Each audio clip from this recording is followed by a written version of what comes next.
여러분 안녕하십니까? 특집 KBS 12시 뉴스입니다. 비상계엄 사태를 수사 중인 경찰이 조지호 경찰청장의 보안 휴대전화를 확보했다고 밝혔습니다. 어제 압수수색으로 확인한 김용현 전 국방부 장관의 보안 휴대전화에 이어 또 하나의 중요한 증거물을 찾은 겁니다. 네, 경찰청 국가수사본부에 나가 있는 취재기자 연결해 보겠습니다. 최일임 기자, 경찰청 특별수사단 브리핑 내용 자세히 전해주시죠. 네, 경찰청 국가수사본부 특별수사단은 오늘 브리핑을 열고 비상계엄 관련 수사 상황을 설명했습니다. 관심은 핵심 증거를 얼마나 확보했는지로 모였는데요.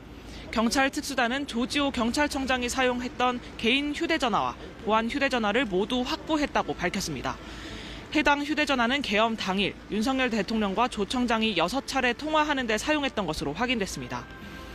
다만 경찰은 보안 휴대전화의 경우 서버가 경찰청에 있지 않아 통신 내역 등 자세한 자료는 아직 확보하지 못했다고 설명했습니다. 조 청장은 또 경찰 조사에서 비상계엄 전 윤석열 대통령을 만나 지시사항이 적힌 종이를 받았다고 진술했는데요. 면담 직후 종이는 찢어서 버렸다고 해 해당 증거 역시 경찰은 아직 확보하지 못했습니다. 또 조 청장의 변호인을 통해 계엄 당시 체포 대상에 김동현 판사가 있었다는 내용이 알려진 것과 관련해 경찰은 조 청장 해당 진술은 없었다고 확인했습니다. 김동현 판사는 이재명 민주당 대표의 위증교사 혐의 1심 재판에서 무죄를 선고한 바 있습니다.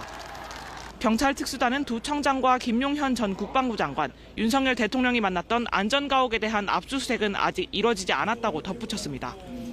경찰 특수단은 또 비상계엄 당시 중앙선거관리위원회 청사와 수원선거연수원에 경찰이 배치된 것과 관련해 오늘 오전부터 경기 남부경찰청을 압수수색하고 있습니다.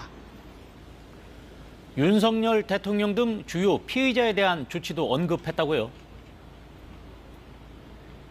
네, 그렇습니다. 특수단은 윤석열 대통령에 대한 체포영장 신청을 내부적으로 검토하고 있다고 밝혔습니다.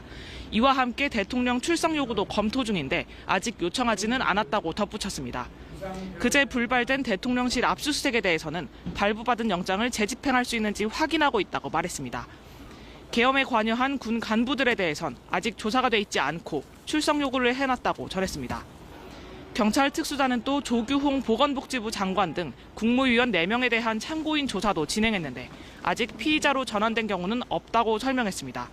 지금까지 경찰청 국가수사본부에서 KBS 뉴스 최혜림입니다.